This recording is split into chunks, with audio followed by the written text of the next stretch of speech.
देखिए, हम लोगों की मांग थी कि 10,000 रुपया कम से कम 5 साल तक नए वकील को दिया जाए। तमाम न्यायालय में जो केस चल रहे हैं तो क्या न्यायालय में भी पारदर्शिता का पूरा ख्याल रखा जाता है? नहीं, पारदर्शिता का ख्याल नहीं रखा जाता है, वो तो हर कोई जनता जानते हैं।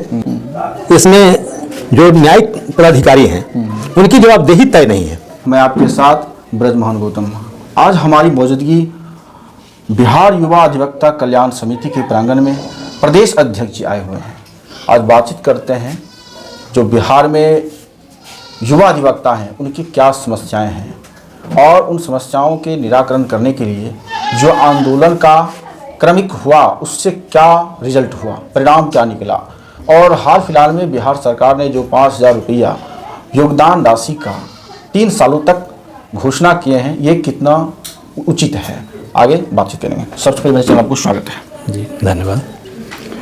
सर, आप बहुत दूर से आए हैं और ख़ास करके यहाँ अधिवक्ता लोगों का टीम है और आपने संबोधन किया है, तो युवा अधिवक्ता कल्याण समिति के अंतर्गत खास करके जो युवा अधिवक्ता हैं उनकी क्या प्रमुख समस्याएं हैं? युवा अधिवक्ता की सबसे बड़ी समस्या इस पेशा में टिके रहने की है, इसलिए कि उनको जो भी प्राप्ति होती है वो अपने सीनियर से होती है। उन्हीं पर जो सीनियर का इनकम होता है उसी पर उनको किसी तरीके का आर्थिक योगदान मिल पाता है। मतलब सब टोटल सीनियर पर डिपेंड है? हाँ, सीनियर पर डिपेंड है उनके। तो जो व्यक्ति अपने घर से जाते हैं उनके लिए तो समस्या कम है, लौटकर घर चले आते हैं, लेकिन जिनको किराए पर रहना पड़ता है उनके लिए बहुत बड़ी समस्या उत्पन्न होती है। बहुत से ऐसे सीनियर हैं कि जो वास्तव में उम्र में सीनियर हैं लेकिन प्रैक्टिस उनके पास उतनी अच्छी नहीं है, तो किसी को रखना भी नहीं चाहते हैं। उनके लिए भी समस्या पैदा होती है कि हम किनके पास रह करके ट्रेनिंग अपना लें। पहले बार काउंसिल का नियम था कि जिनकी प्रैक्टिस 15 साल हो गई है उनके अंदर में आपको 2 साल कम से कम ट्रेनिंग लेनी है। इसको बार काउंसिल ने हटा दिया, जिसका हम लोग सोचे कि व्यवहारिक तौर पर ठीक था, लोगों को सीखने का मौका मिलता था, जानने का मौका मिलता था, कुछ उनको आर्थिक सपोर्ट भी मिल जाती थी और कायदा कानून भी जान जाते थे कि हम इस पेशे में आए हैं तो सीनियर को कैसे कदर करना है, कैसे न्यायालय में पेश होना है, कैसे अपनी बातों को रखना है। ये सब चीज़ धीरे धीरे विलुप्त सा हो गया। अभी नया क्या शेड्यूल है? नया शेड्यूल है कि जिनको जहाँ जो सीनियर मिलते हैं उनके साथ एंगेज हो गया, जिनको स्वीकार किए तो उनके जो मस्ट था ट्रेनिंग वो खत्म कर दी गई। उसमें टाइम लिमिट नहीं है कि अगर सीनियर 5 साल काम किए हैं या 6 साल काम किए या 15 साल, उससे कोई मतलब नहीं, कोई माने मतलब नहीं रह गया। उसी तरीके से अभी जो जुडिशरी में बहाली हो रही है इसमें हो गया कि लॉ ग्रेजुएट हैं वो सीधे जुडिशरी के एग्जाम में बैठेंगे। पहले था कि 3 साल उनको प्रैक्टिस जरूरी है। उससे क्या होता था कि उनको सीनियर जूनियर का ज्ञान हो जाता था, कायदा कानून हो जाता था, ये जो वर्क कल्चर है वो सीख जाते थे। लेकिन आज जो डायरेक्ट लॉ ग्रेजुएट से होकर के आते हैं वो वकील को कदर नहीं करते हैं, जिसके कारण अधिकांश कोर्ट में न्यायालय में बहस की स्थिति पैदा हो जाती है। बहुत सारे केस देखते हैं कि 15 साल 20 साल लग जाते हैं, ट्रायल होते रहता है, लेकिन जल्दी से फैसला नहीं आ पा रहा। इसका क्या प्रमुख कारण है? देखिए, सबसे बड़ा इसका प्रमुख कारण ये चीज़ का है कि हम लोग जहाँ तक समझते हैं इसमें जो न्यायिक पदाधिकारी हैं उनकी जवाबदेही तय नहीं है। उनकी जवाबदेही तय होना जरूरी था। जैसे बात होती कि हाई कोर्ट हो या सुप्रीम कोर्ट है, उनके द्वारा सर्कुलर निकलना चाहिए था, नियम रेगुलेशन बननी चाहिए थी, रूल रेगुलेशन, कि जितने भी ओल्ड केसेज हैं उनको प्राइमरी तौर पर आपको उसको निपटारा जल्दी से जल्दी करना है। वो हो नहीं पाता है। दूसरी बात ये चीज़ का है कि सबसे बड़ी आपको व्यवहारिक कठिनाई क्या बता दें कि जो न्यायालय में जुडिशियल अफसर महिला बहाल हो रही हैं, स्वागत है, लेकिन जब उनकी प्रेगनेंसी होती है तो 6 महीना को उनको छुट्टी मिल जाती है फुल सैलरी के साथ। यही नहीं, प्रेगनेंसी अलाउंस भी मिलता है, लेकिन न्यायालय 6 महीना के लिए खाली हो जाता है। उस न्यायालय में केवल बेल के अलावा कोई काम नहीं हो पाता है। तो सारे पैसे तो टैक्स के हैं, पैसे टैक्स के उनको मिल रहे हैं वेतन के, लेकिन जनता को कहाँ कुछ मिल रही है। जनता तो लौट करके 6 महीना डेट लेकर के जा रही है। जब वो छुट्टी क्रम में रहते हैं तो उनके स्थान पर कोई एडिशनल जज इस प्रकार का कोई नहीं, प्रभार में रहते हैं जो केवल बेल का काम देखते हैं, ट्रायल का काम नहीं हो पाता है, केवल डेट पड़ता है। तो उनकी जवाबदेही नए तय करने के कारण ये सब सारी समस्याएं ज्यादा पैदा हो रही हैं। जैसे व्यवहारिक तौर पर भी नहीं सोचता है। जैसे मान लिया कि बहुत सारी जो केसेज हैं 30 साल 35 साल 40 साल से भी हैं।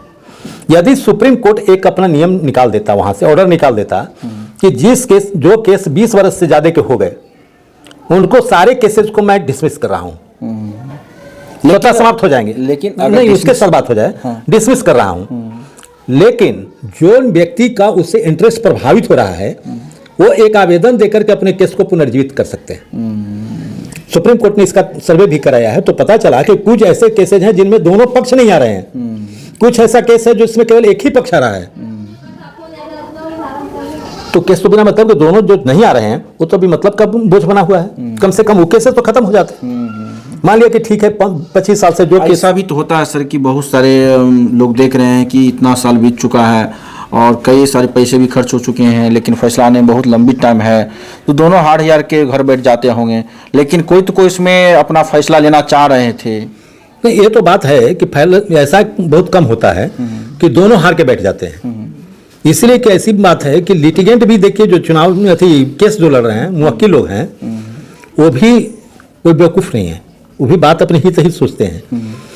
एक तो बात सही, आप मानिए कि दोनों में से दोनों के सही तो नहीं है, जो न्यायालय में गया हो तो एक ही सही है। बिल्कुल।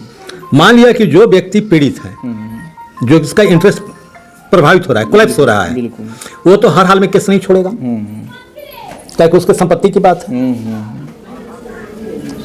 तो बहुत से ऐसे चीज हैं कि जो दादा ने फाइल किया और आज पता के बात रह गई, बेटे भी उनके नहीं रहे, पोता जाकर के फॉरेन में शिफ्ट कर गए, उनकी केस का चल रहा है तो 10 कट्ठे जमीन के लिए चल रही है, अब उनको कोई इंटरेस्ट नहीं रहा। यदि तो मैंने कहा कि यदि उसको डिसमिस कर देते हैं, इंटरेस्ट रहेगा, तो आप कह दीजिए तो न्यायालय एक आवेदन के बाद उसको फिर से पुनर्जीवित कर दे। तो मान लिया कि अभी तमाम न्यायालय में जो केस चल रहे हैं, तो क्या न्यायालय में भी पारदर्शिता का पूरा ख्याल रखा जाता है? नहीं, पारदर्शिता का ख्याल नहीं रखा जाता है। वो तो हर कोई जनता जानते हैं कि न्यायालय में जाने के बाद किस स्थिति का सामना करना पड़ता है। लोग, आम लोग कहते हैं, जो पेशी दिया जाता है कि जो पेशकार हैं या कोई भी चीज़ है, लोग कहते हैं कि न्यायालय के सामने लोग पैसे ले लेते हैं। ये कहने में तनिक न्यायालय के सामने हिचक नहीं, हाँ, जज बैठे हुए हैं, उनके बगल से पैसे ले लिए जाते हैं, तब डेट दिया जाता है। हर कोई जानता है ये चीज को है। न्यायालय में भ्रष्टाचार है, ये सुप्रीम कोर्ट तक स्वीकार कर चुका है। यही नहीं, हाल फिलहाल में आपको कल परसों में निकला है कि आपको दिल्ली, हाँ, उत्तर प्रदेश या मध्य प्रदेश के 2 जज बर्खास्त कर दिए गए हाईकोर्ट के द्वारा। ये साबित हो चुका कि एक पर तो आ गया है पूरे तौर पर कि 5 या 5.5 लाख रुपया घूस के लेन देन की बात हो गई।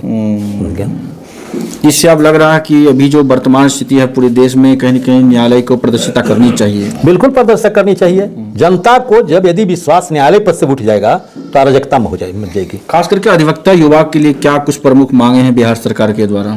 देखिए, हम लोगों की मांग थी कि 10,000 रुपया कम से कम 5 साल तक नए वकील को दिया जाए। चलिए, कुछ ने माना, फिर संघर्ष जारी रहेगा कि 5 साल देंगे, 3 साल तक देंगे। उसमें हम इस बात से सहमत नहीं है कि उसको बार काउंसिल के माध्यम से दिया जाए। बिहार सरकार की योजना है, बिहार सरकार पैसा दे रही है, उसमें बार काउंसिल का कोई अति नहीं है। तो उसे चाहिए कि लॉ डिपार्टमेंट है वो डायरेक्ट उनके खाता में पैसा को ट्रांसफर करे। बार काउंसिल में दौड़ने से इससे प्रोविजन किया था कि बार काउंसिल के माध्यम से दिया जाएगा पैसा। इसमें लोगों को दौड़ लगानी पड़ेगी पटना, वो तो आदमी जहां भी रहेगा वहां से उसको खाता में पैसा चला जाएगा। जैसे डायरेक्ट बेनिफिट वाली बात योजना लागू हुई है, उसी तरीके से उसको रहना चाहिए था। जैसे अन्य विभाग में सरकार विभाग द्वारा दिया जाता है, उसी तरीके से दिया जाना चाहिए। दूसरी बात में, जो भी नए वकील हैं जो ज्वाइन कर रहे हैं, उनकी कम से कम 1 साल तक ट्रेनिंग की व्यवस्था होनी चाहिए। जो भी प्रमुख बुक्स हैं उनको सरकार की तरफ से फ्री उपलब्ध होना चाहिए। यही नहीं, देखिए होता क्या चीज़ है कि जब इन्वॉल्व करने लोग जा रहे हैं तो उनको पुरानी BBCJ की किताब दी जाती है। हम लोगों की सबसे बड़ी, जैसे बाइबिल और कुरान है, उसी तरीके से वकीलों के लिए एडवोकेट एक्ट है। क्या लगता है कि वर्तमान कोर्ट में जो वकील अपने अपने हिसाब से फीस डिटरमाइन करते हैं, तो क्या उन्हें एक प्रकार का फिक्स होना चाहिए फीस का भी, या अपने अपने क्वालिटी के आधार पर अलग अलग होना चाहिए? तो देखिए, वो तो क्वालिटी के आधार पर होने के चाहे फिक्स होने पर तो दिक्कत ये चीज़ का हो जाएगी कि मान लिया कि फिक्स कर दिए, जो मान मिनिमम फिक्स, हाँ, सपोज दैट समस्तीपुर में सबसे जो सीनियर वकील हैं, अब उनको तय कर दिया फीस के, ठीक है 2000 से ज़्यादा नहीं लेंगे। तो 2000 यदि वो लेंगे तो सबसे ज़्यादा वाले सीनियर हैं वो 2000 ले रहे हैं, तो सब तो सोचेंगे कि केस हम उन्हीं से दिखा लें। 2000 उनको देना ही है, 2000 किसी सीनियर को देना है। नहीं, मिनिमम तय होनी चाहिए, मिनिमम तय होनी चाहिए। तो आज के दौर में मेरे समझ से मिनिमम 1000 रुपया फीस तय होनी चाहिए, तभी आदमी की। आखिरी क्या कहना चाहिए कि युवा अधिवक्ता कल्याण समिति के प्रांगण में युवाओं के परिप्रेक्ष्य में क्या कुछ परिवर्तन होना चाहिए और क्या मांगे पूरी होनी चाहिए? देखिए, युवा अधिवक्ता के लिए तो बात ये है कि जो एक जुडिशरी में बैठे हैं उनके 3 साल वकालत मस्ट होना चाहिए। दूसरी बात में है कि पैसा मिनिमम है, कुछ नहीं है, 5000 रुपया है। उसको कम से कम 10,000 रुपया होना चाहिए और उसको 5 साल तक बंद मिलना चाहिए। और ये 2024 से नहीं बल्कि 2 साल और पीछे से मिलना चाहिए, 22 से ही मिलना चाहिए, तब उनको 2 साल और आगे मिलेगा, तब जाकर कोई चीज़ को करेंगे। ऐसा नहीं है कि 2 साल पहले जो ट्रेन आ गए हैं प्रैक्टिस में, वो भी तो ऐसी स्थिति में हो सकती है कि प्रैक्टिस अपनी नहीं कर पाए।